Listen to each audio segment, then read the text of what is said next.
I invited my parents and siblings to a lavish Thanksgiving dinner, but that day not a single one of them appeared. They had abandoned me, choosing to gather elsewhere. I sat there, eating in tears and profound humiliation. Then my grandpa walked in and placed an envelope in my hand. I opened it, and the truth left me utterly stunned. "Hello, my name is Adam. I'm 29 years old and work as a financial analyst for a company in Omaha, Nebraska. It's a quiet city, nestled in America's heartland, where roads stretch through endless cornfields and the autumn winds carry a crisp chill. Unlike the bustling chaos of New York or the dazzling allure of Los Angeles, Omaha possesses the understated calm of the Midwest, a place where people still greet each other every morning and know their neighbors by name. But for me, Omaha has never truly felt like home. I grew up here, in what I consider my foster family. But ever since I was a child, I've always felt like a puzzle piece that didn't quite fit their picture. I don't clearly remember how I came to be adopted.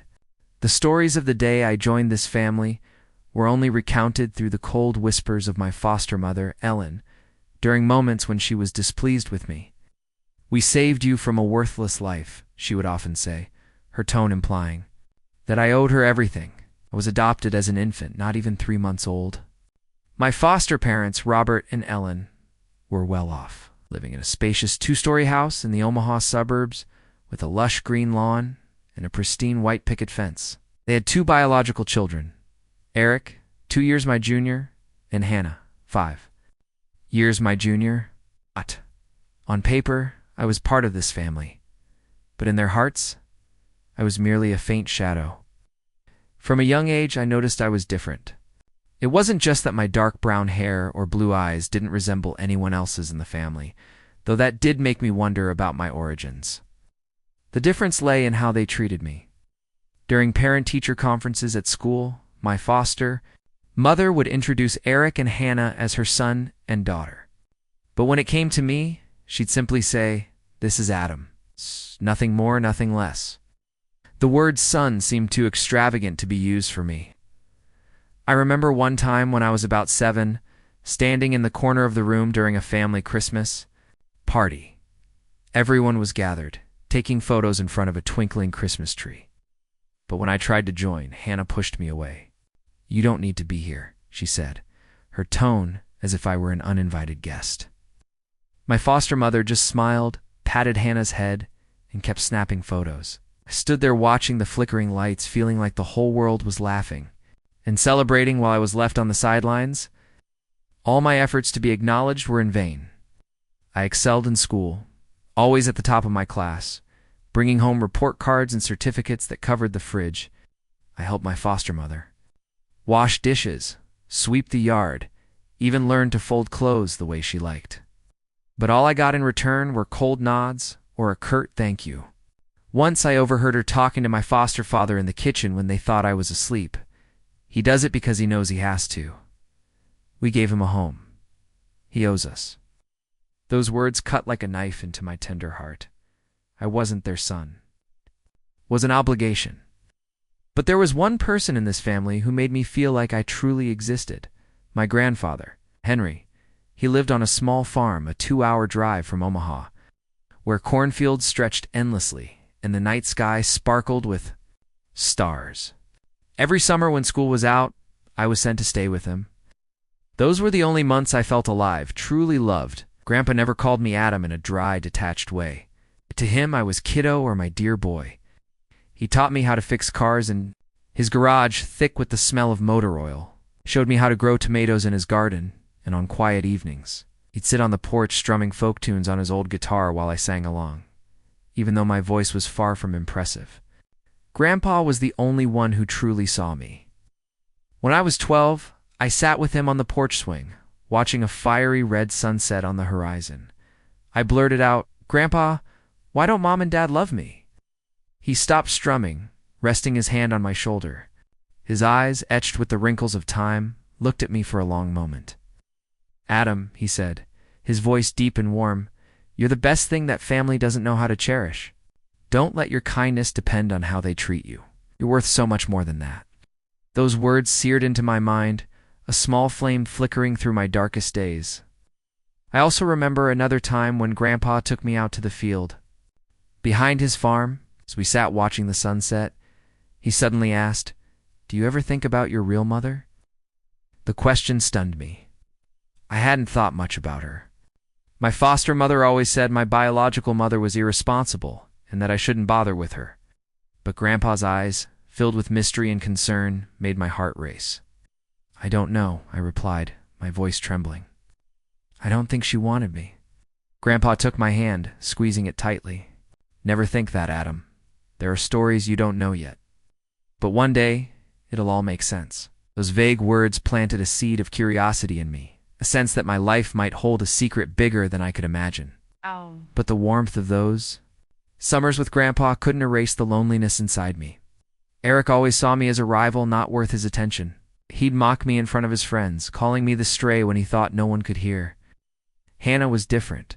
She wasn't openly cruel, but her eyes always held a distance, as if I were a stranger living under the same roof.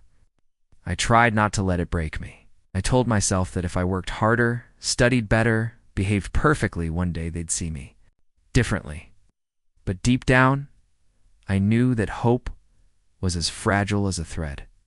Every morning, I woke up in my small attic room, the only one in the house without a big window overlooking the front yard. Eric and Hannah had spacious rooms decorated with posters and toys, while mine had just a single bed, an old desk, and a flickering desk lamp. I didn't complain. I'd learned that complaining only made my foster mother frown and say, "You should be grateful you have a place to sleep." But every time I walked down the stairs, I felt like a guest in my own home. Never forget. When I was 14, the family threw a birthday party for Hannah. The living room was filled with cake, balloons, and laughter. I'd spent a week making a leather bracelet for her, hoping she'd like it. I wrapped it carefully in a small box, tied it with a red ribbon, and placed it on the gift table. When Hannah opened it, she glanced at the bracelet, then set it aside to open more expensive gifts, a new iPod from our parents, a pair of shoes for Eric. My foster mother didn't even notice my gift. I stood in the corner, feeling like my heart was being crushed.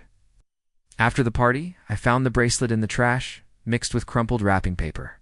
I picked it up, cleaned it off, and tucked it away in my personal box. That was the last time I tried giving a gift to anyone in the family. Another painful memory came when I was 16. I decided to do something to make my foster father proud. Robert was a stern man, always busy with his real estate business. He rarely spoke to me, but I'd heard him brag to friends about fixing the family's old truck. I thought if I could do something similar, he'd see me differently. I snuck into the garage with the tools Grandpa had left me from a previous summer. Eric's old bike with a flat front tire sat in the corner. I spent hours oiling it, tightening bolts, trying to make it rideable again. When my foster father came home, I excitedly pulled him to the garage to show him, but he just glanced at it and said, "Don't touch Eric's stuff. It's not yours."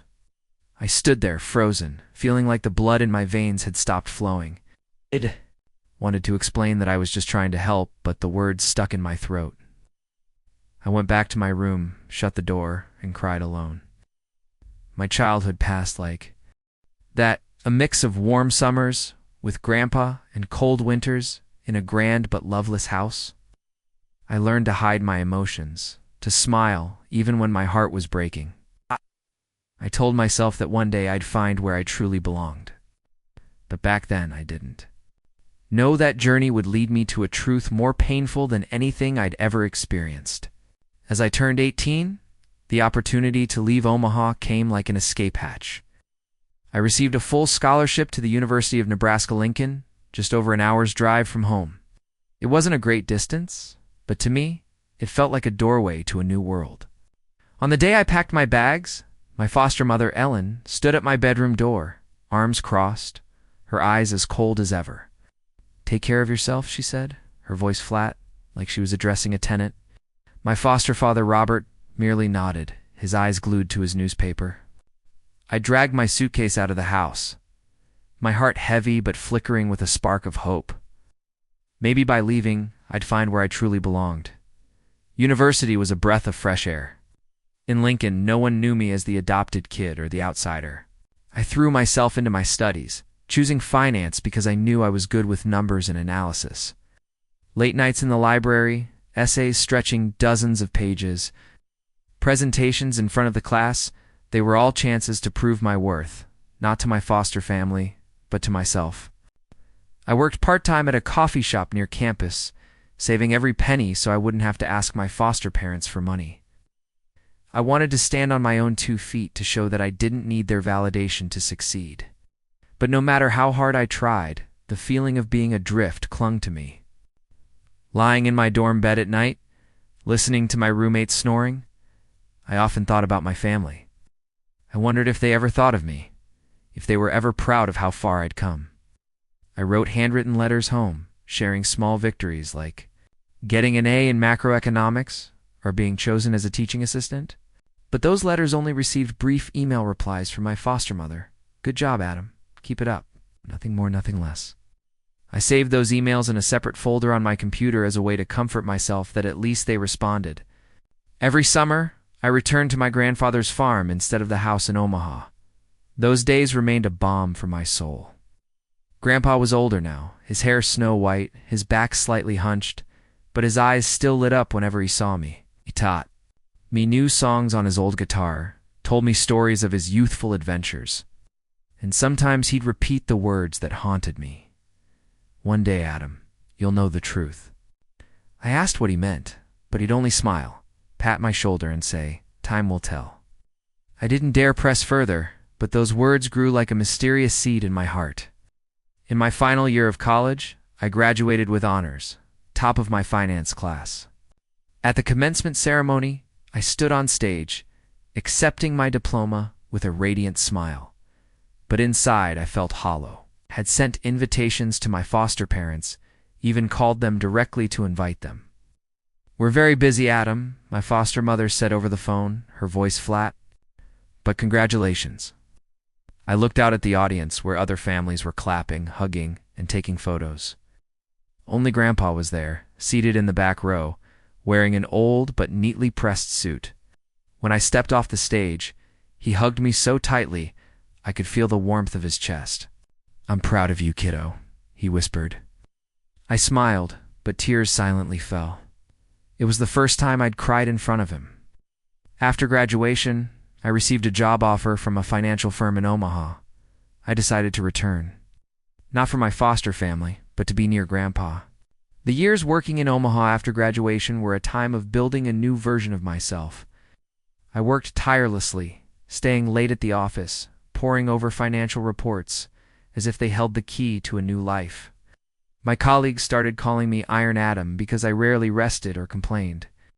But they didn't know that every night when I returned to my small apartment, I sat in the dark, listening to the folk songs Grandpa used to play, wondering if I was living the right way. As my career stabilized, my income grew. I began sending money to my foster parents each month. Not because they asked, but because I thought it was a way to repay them. But whenever I called to check in, my foster mother would only say things like, "Thank you, but you don't have to do that." Eric and Hannah, now adults, still leaned on our parents. Eric had dropped out of college and spent his days hanging out with friends. While Hannah was obsessed with shopping and posting on social media, I didn't resent them. I just hoped that one day they'd see me as part of the family. 6 years later, I was promoted to lead analyst at the company. It was a major milestone, not just for the pay raise, but because I felt closer to my dream. Building a life I could be proud of. No matter how successful I became, I couldn't fill the void in my heart. Longed for a family, not the grand house in Omaha suburbs, but a place where I truly belonged. Then, an idea struck me. A Thanksgiving dinner.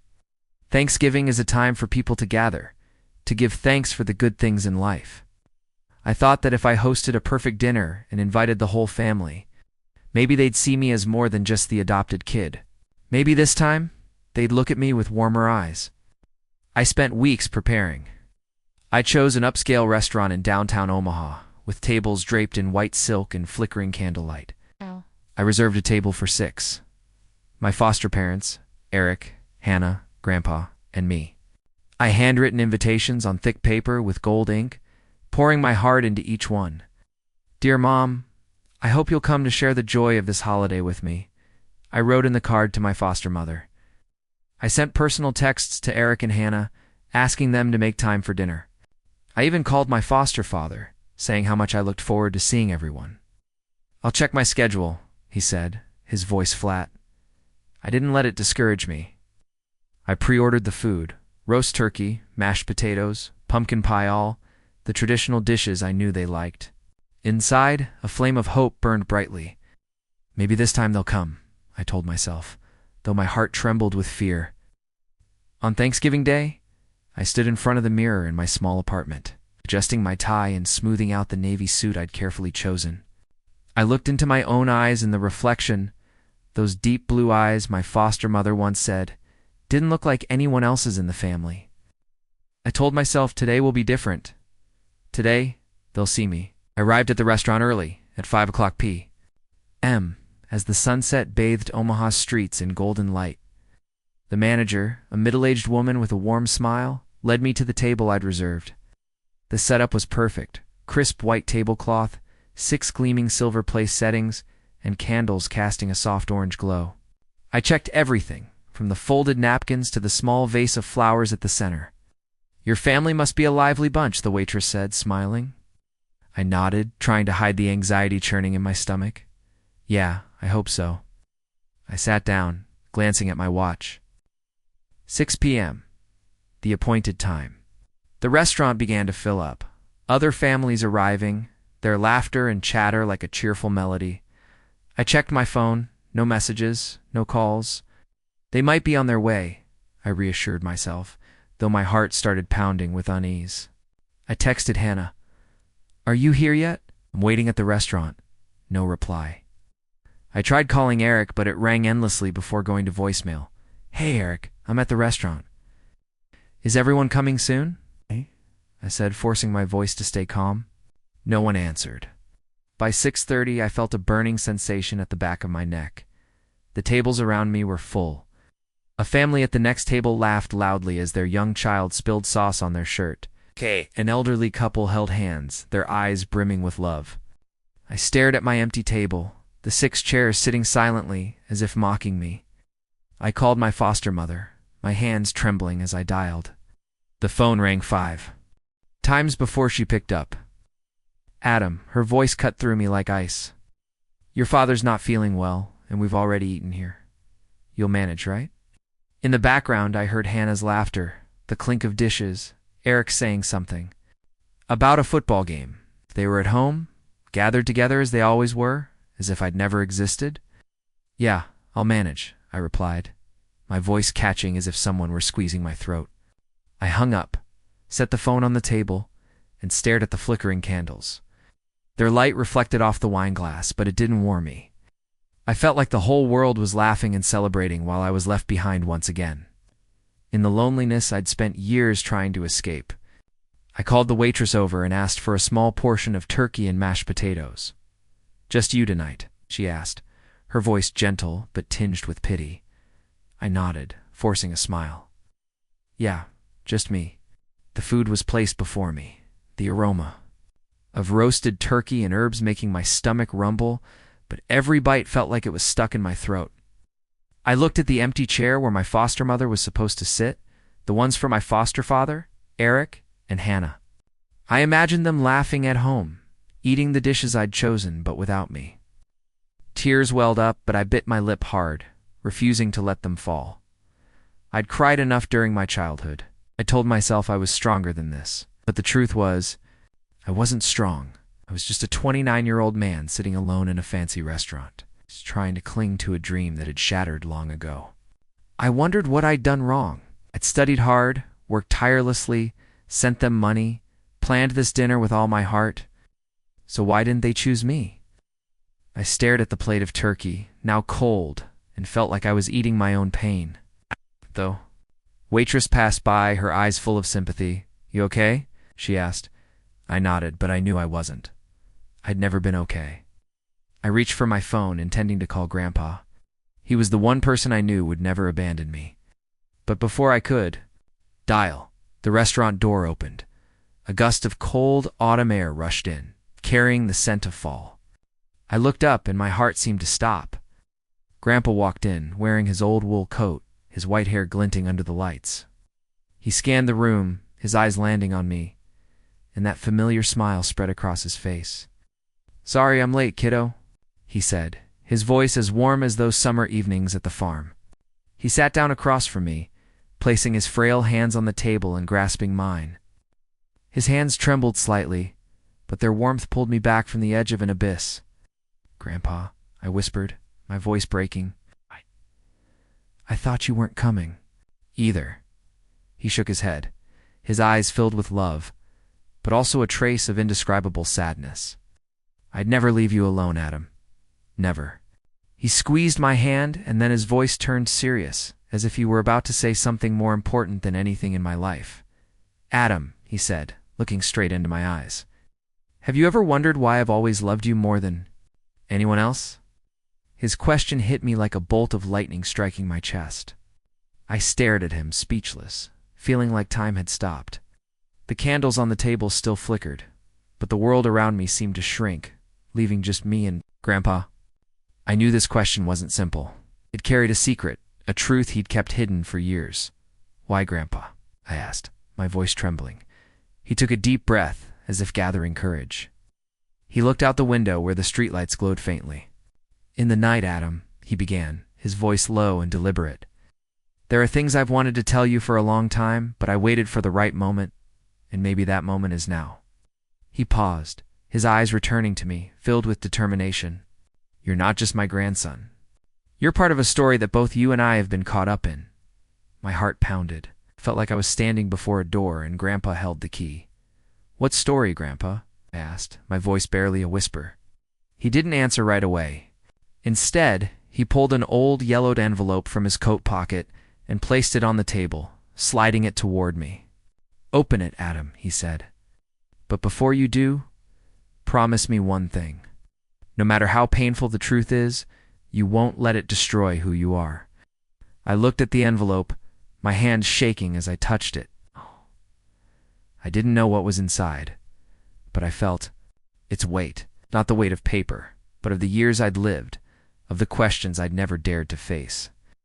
I looked at Grandpa, and in his eyes I saw both love and fear. "Grandpa," I said, my voice breaking. "I'm ready." Grandpa nodded slowly, his gaze piercing through me as if he were looking back at years long gone that I had never known. The restaurant around us buzzed with laughter and conversation, but for me, the world had narrowed to just me, Grandpa, and the weathered envelope on the table. I took a deep breath, trying to stay calm, but my heart pounded as if it might burst.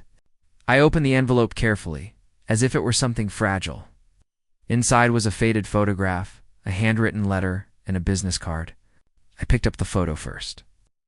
It showed a young woman with blonde hair and blue eyes identical to mine. She was smiling, but her smile carried an indescribable sadness. I looked at Grandpa, my brows furrowing. "Who is this, Grandpa?" We took a long breath, as if gathering the courage to tell a story he'd kept buried for too long. "Adam," he began, his voice low and deliberate. "The woman in that photo is your biological mother." I felt the blood in my veins stop flowing. I looked back. At the photo, my hands trembling. My biological mother. I'd heard my foster mother, Ellen, mention her a few times, but always with a tone of contempt, as if she were an irresponsible woman who'd abandoned me. But the face in this photo didn't look like that kind of person. She looked fragile, like someone carrying a world of pain. "You need to know the truth," Grandpa continued, his voice heavy. "But first, let me tell you the story from the beginning." He paused, looking out the window at the dim streetlights in the Omaha night.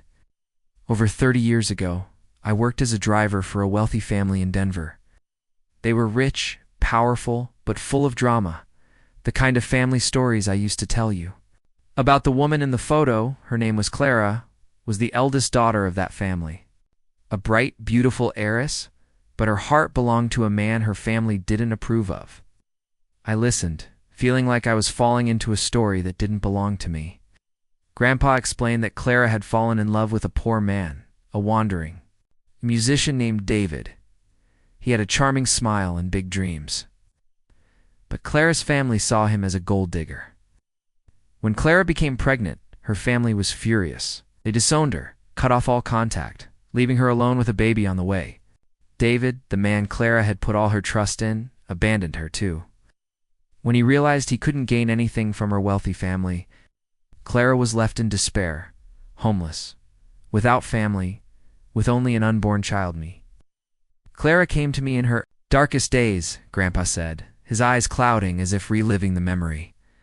She'd been kicked out by her parents, living in a rundown apartment on the outskirts of Denver, working part-time at a coffee shop to survive.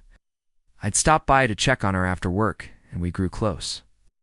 She told me about her dreams, about wanting to give her child a better life, but she knew she couldn't do it.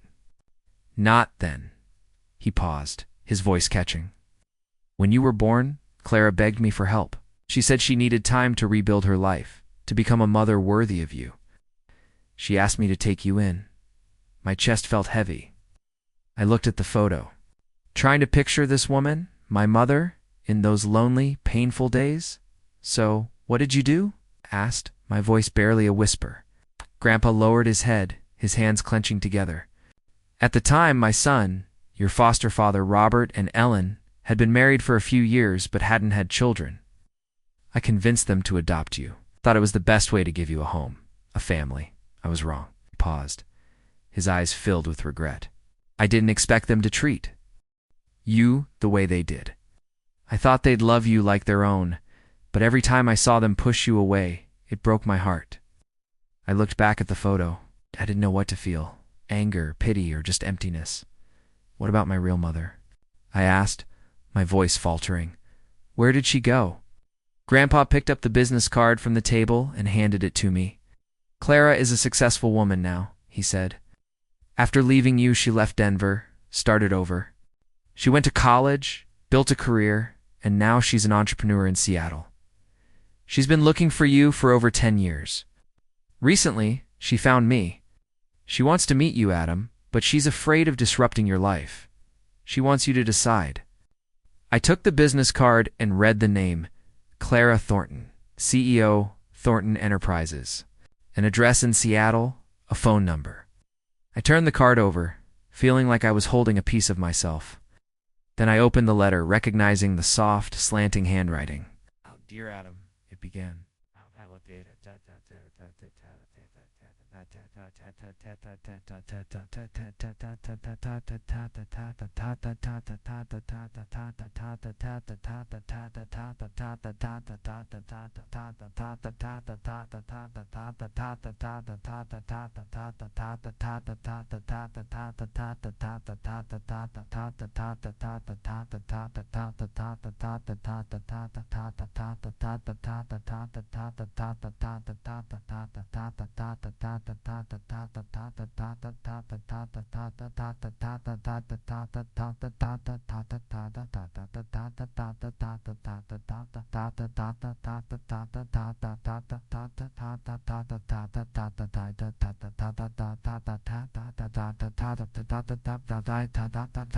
From me, but I've never stopped thinking about you. I stopped feeling like my breath was caught in my chest.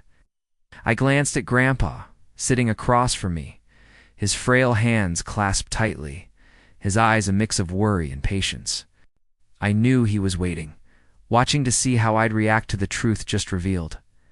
I took a deep breath and continued reading. I'm writing this letter, hoping that one day you'll read it, though I'm not sure if you'll want to hear from me. The biggest mistake of my life leaving you, but please believe it wasn't because I didn't love you. You were my light. The only thing that girl disowned by my family, abandoned by the man I loved, I had nothing but my love for you. But I knew I couldn't give you the life you deserved. Henry, your grandfather, was the only one who didn't turn his back on me.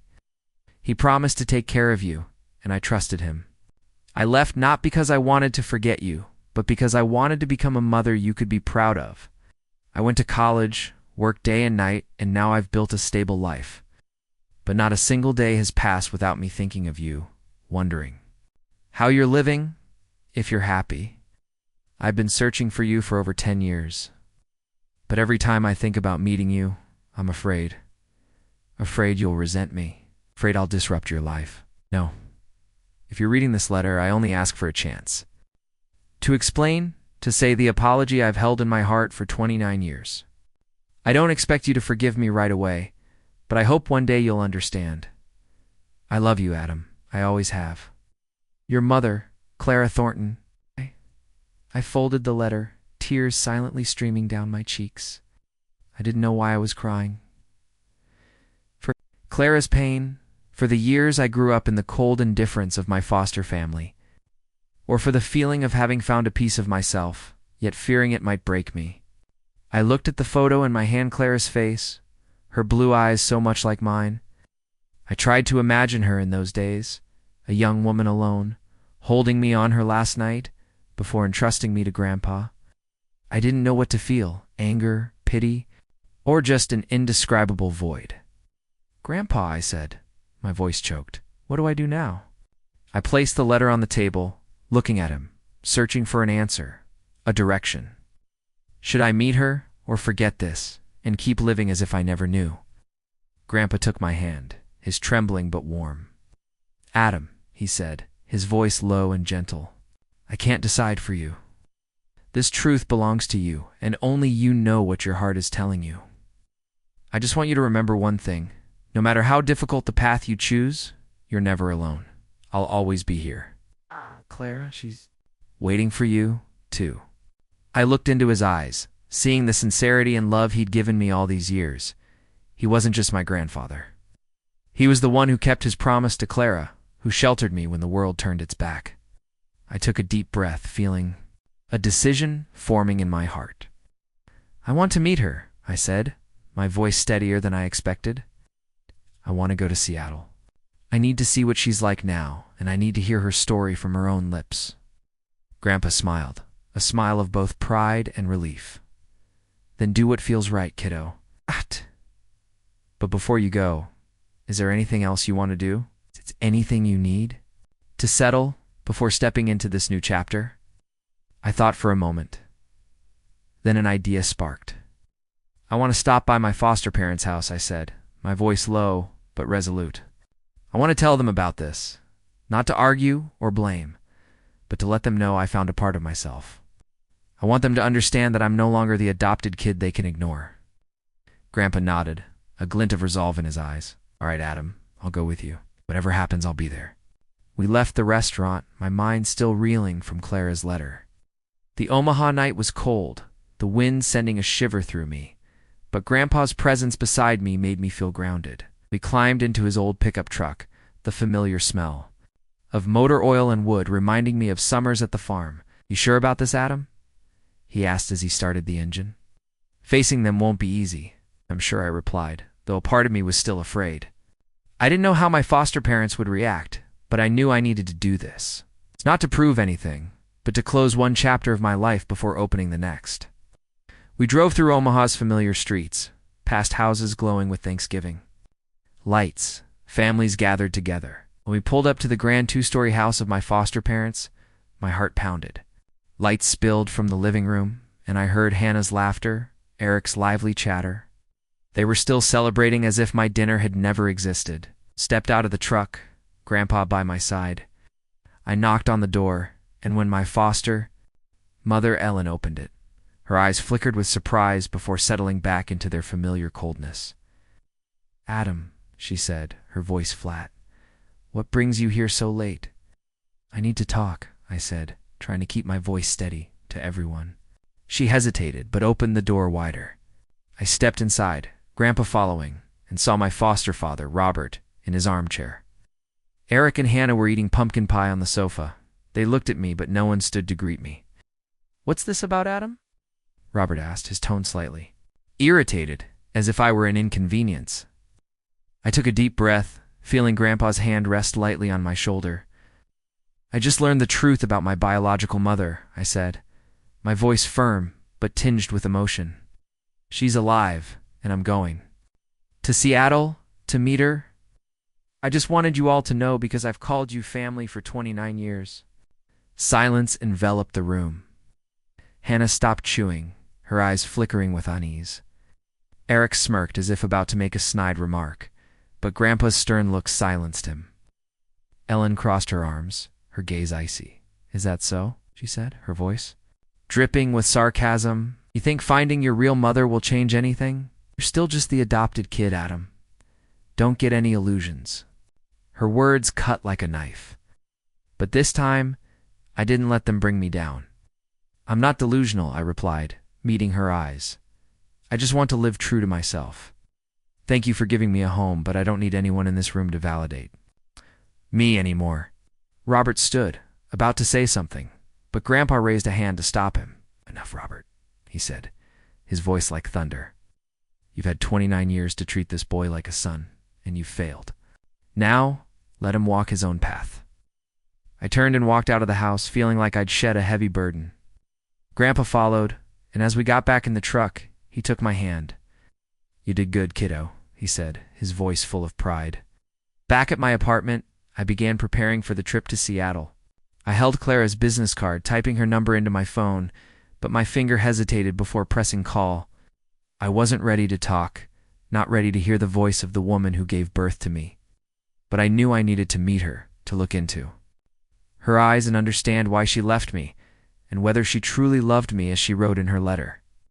I looked at Grandpa sitting on my sofa, holding the coffee I'd made for him. Will you come with me? I asked. He smiled, that familiar smile I'd leaned on for years. If you want me to, I'll go. But this is your journey, Adam. I'm just along for the ride. I nodded, a new fire burning in my heart. I would go to Seattle, face Clara, and find answers to the questions that had haunted me for 29 years. 2 days later, Grandpa and I were on an early flight to Seattle. He wore his old wool coat, gripping the armrests tightly as the plane took off. I'm not much for flying, he muttered. But his smile remained warm. I looked out the window at the white clouds drifting below, wondering if Clara was thinking of me as much as I was thinking of her. I held her business card in my pocket, my fingers tracing the words Thornton Enterprises. I pictured Clara as a strong, successful woman, but in my mind I still saw the young girl from the photo. The woman with sad eyes and a fragile smile. When the plane landed at Seattle-Tacoma Airport, my heart beat faster. Seattle greeted us with a light drizzle, tiny droplets rolling down the taxi windows as we headed into the city. This place was a world away from Omaha, gleaming skyscrapers, bustling streets, and the faint aroma of coffee everywhere. Grandpa and I checked into a small hotel near downtown. After settling in, he took out his phone and dialed Clara's number. I sat on the edge of the bed, hands clenched, listening to every word. Clara, it's me, Henry, he began, his voice calm. I'm in Seattle with Adam. He wants to meet you. After a brief conversation, he hung up and turned to me. Clara will meet us at a coffee shop in Pike Place Market. She's emotional, Adam, but she's also scared. Just like you.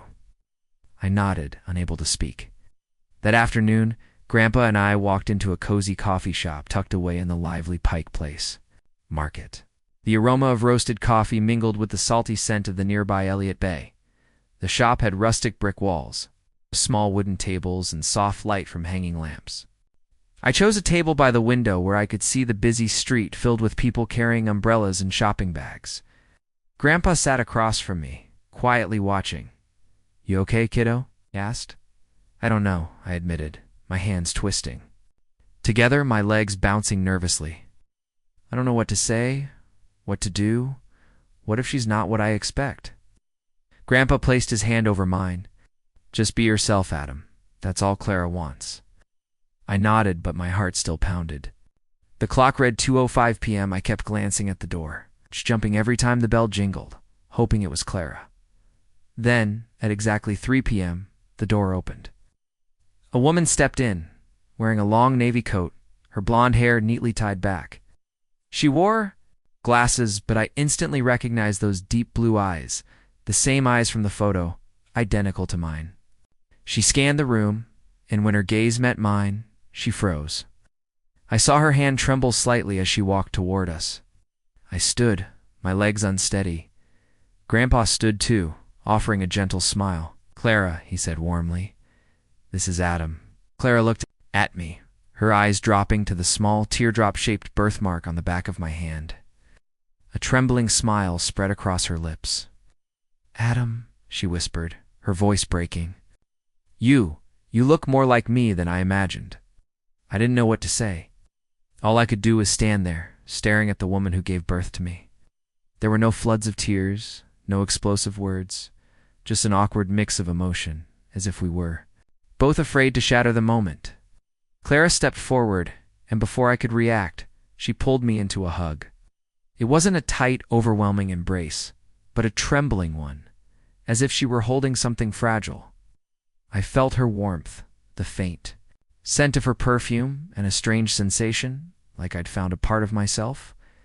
She whispered in my ear, her voice choked with emotion, "Can you forgive me for letting you grow up so alone?" I didn't answer right away. I hugged her back, feeling time stand still. I thought of my years in Omaha, the nights I cried alone. In my attic room, the times my foster family pushed me to the margins. I wanted to say I forgave her, but the words stuck in my throat. Not because I didn't want to forgive Clara, my mother, because I hadn't yet learned to forgive myself for letting pain define me all those years.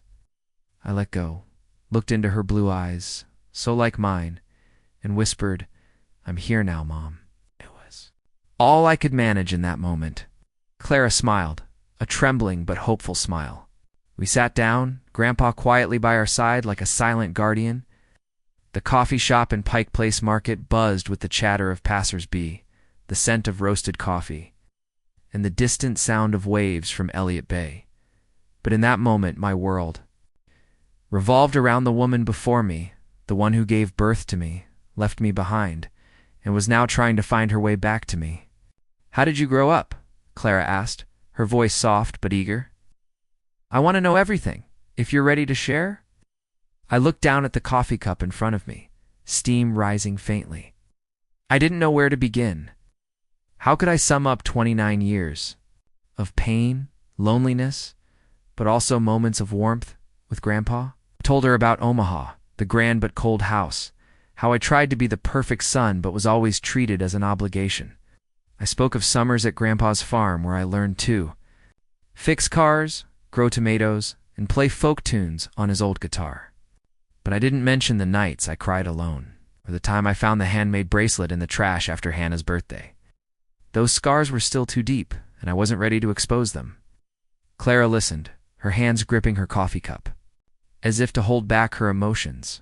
When I mentioned Grandpa, she looked at him, her eyes filled with gratitude. "Thank you, Henry," she said, her voice trembling. "Thank you for keeping your promise." Grandpa only nodded, his eyes gentle but silent. I knew he was giving Clara and me space to reconnect, though our journey was only just beginning. After our meeting at the coffee shop, Claire invited Grandpa and me to her apartment in downtown Seattle. It was a penthouse on a high floor of a modern building with large glass windows. Overlooking the shimmering waters of Puget Sound, the interior was simple yet elegant. Oak floors, a gray sofa, and abstract paintings on the walls. As I looked around, I couldn't help but compare it to the cramped attic room in Omaha, where I grew up with its flickering desk lamp and dreams that never came true. Clara led us to the living room and poured tea from a white porcelain pot. "Adam," she began cautiously, "I know I have no right to ask anything of you, but I want you to give me a chance to make things right.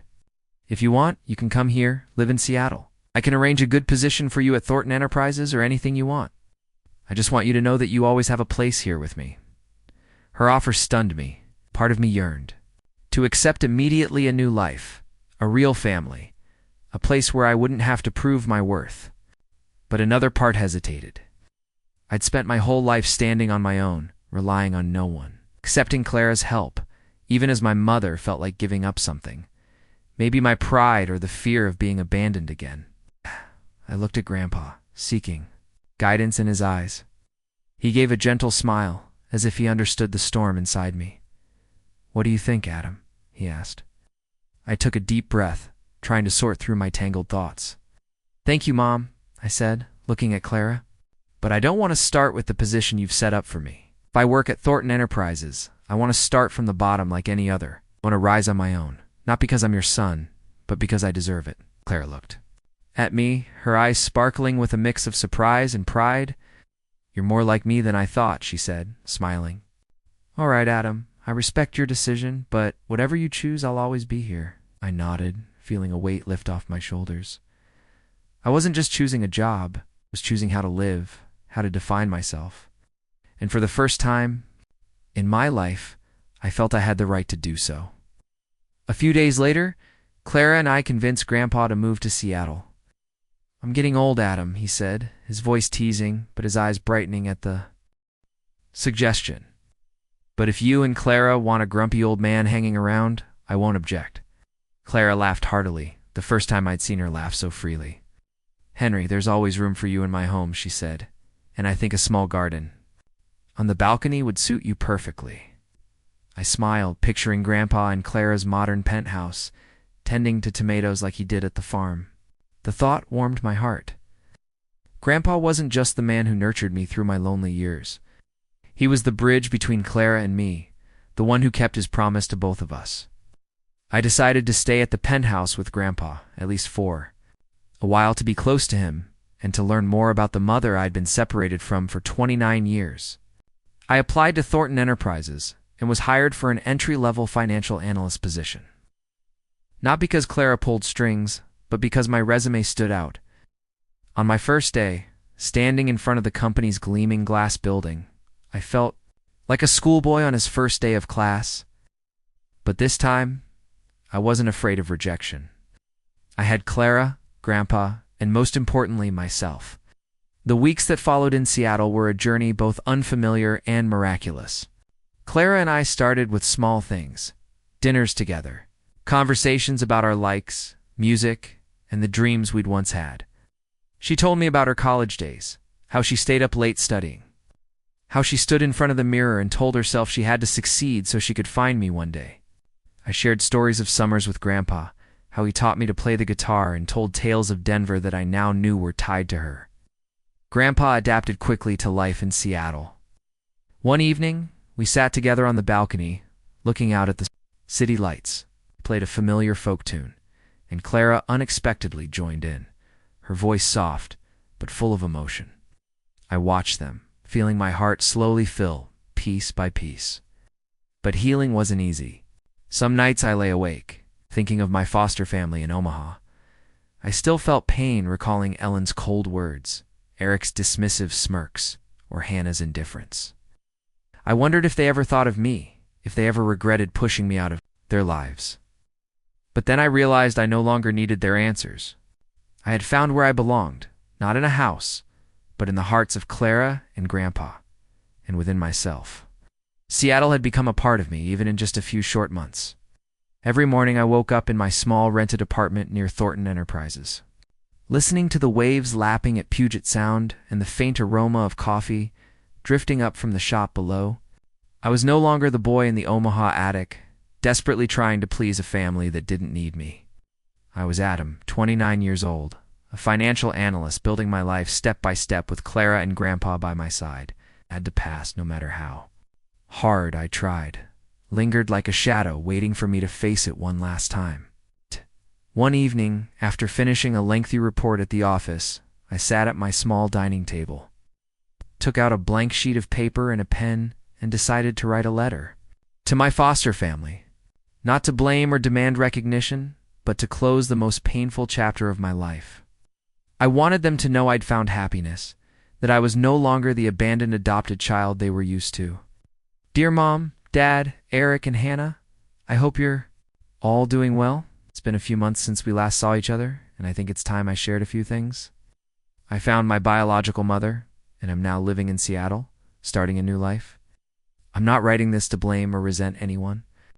I just want to thank you for the years you gave me a roof over my head, even if it never truly felt like home.